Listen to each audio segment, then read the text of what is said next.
Welcome to Spotlight Advanced. I'm Liz Waid. And I'm Colin Lowther. Spotlight uses a special English method of broadcasting. It is easier for people to understand, no matter where in the world they live.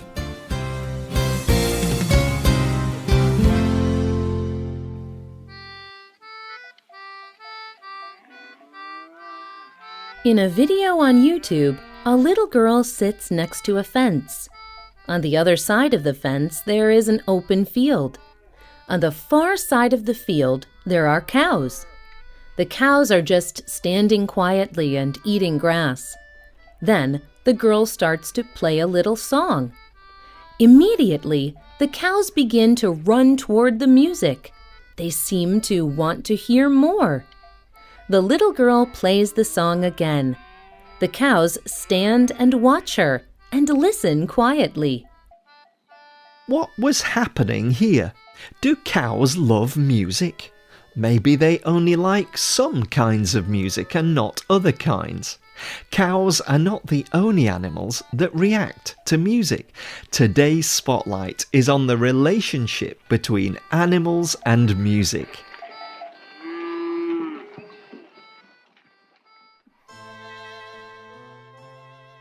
Most people like some kind of music, but music is more than just simple sounds put together in a special order. David M. Greenberg is a music psychologist at the University of Cambridge. He explains music in two ways. In a technical way, music is just sound, the small movement of air particles. But in another way, it is much more.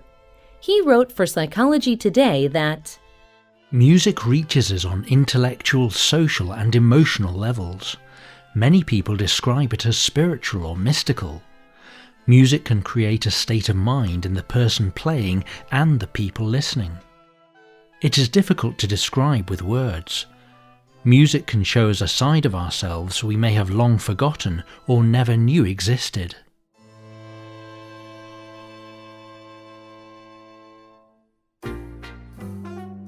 music with a good beat can make us feel good. Music that is slow or set in some music keys can make us feel sad.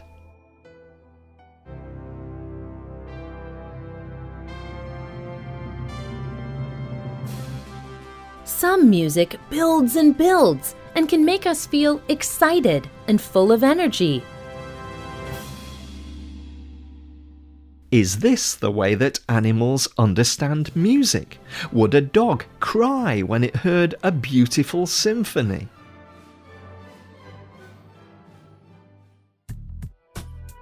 Or can an elephant understand the difference between hip-hop music and opera?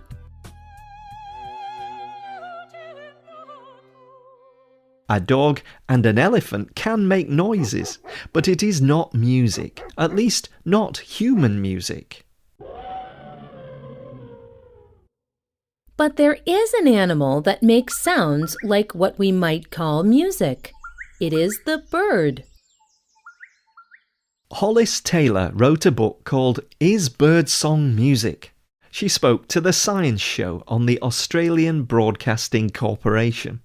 She says that some people do not believe birdsong is music. They say that music must be made with a purpose. But, she says, it is clear that animals are more intelligent than we think. Current understanding of an animal's ability to think is always changing. A bird's brain is a complex structure that shares many similarities with ours. Scientists know that birds sing for important reasons. Male birds sing to find a mate. If the female likes the song, she will stop to listen. Birds also sing to tell other birds to stay away from them. They defend their homes with songs. Many birds are born knowing these tweets and calls, but other birds learn their songs from the birds around them. George Harrison wrote for the website Birds and Blooms. We are not sure how birds learn to sing. We do know it is part how they are born and part what they learn. Young songbirds will begin to practice their songs during their first autumn and winter. Then they sing fully during their first spring. These younger birds will hear other males and copy them. They often add a small sound of their own. So some birds take what they hear, repeat it and change it a little bit. This is exactly what human musicians do. Musicians listen and learn from other musicians. Then they build on what they learned. Then they try to make something new. Birdsong may not sound like music to humans, but maybe human music does not sound like music to birds. Around the world, music sounds very different. What sounds like beautiful music to one person may sound very bad to another person. But it is all music, and people find music all around them. Some people even find music in the sounds of whales. Like birds, male whales sing to find a mate, but they also sing to explore the sea around them. Scientists have found that whales change the song they're singing depending on the songs of other whales around them. In the deep dark of the sea, hearing can be almost more helpful than seeing. It is not only other whales who like whale songs. People like them too. In 1970, the singer Judy Collins added whale singing to one of her songs. The song was very successful. Many more people learned about the song of the whale.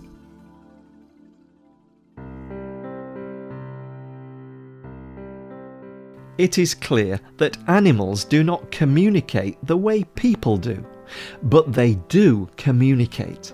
And animals do not make music the way people do. But scientists still do not understand if animals are making music, or even if they can understand music. Ed Henderson is a farmer in Florida in the United States. He says it does not matter what scientists say. He knows his cows love jazz music. He told Great Big Story, "The first time the cows came, I was just standing out in the backyard and playing the trombone. All the cows came up to the fence. Cows do the same thing all the time. The music is something new, and that is why they like it. My father told me that it is important how we take care of animals. We try to take care of the land and the animals. Playing the trombone is not any different.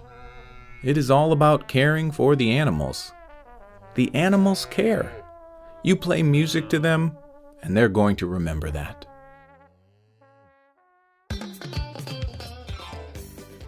Have you ever played music for an animal? Do you think animals make music?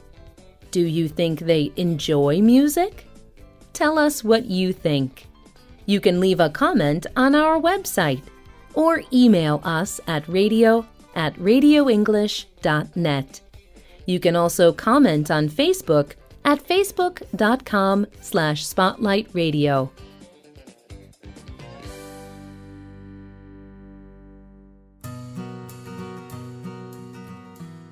The writer of this program was Adam Navis. The producer was Michio Ozaki. The voices you heard were from the United States and the United Kingdom.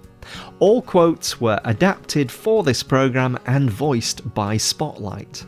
You can listen to this program again and read it on the internet at www.radioenglish.net. This program is called Animals and Music. Visit our website to download our free listening app for Android or Apple devices. We hope you can join us again for the next Spotlight program. Goodbye.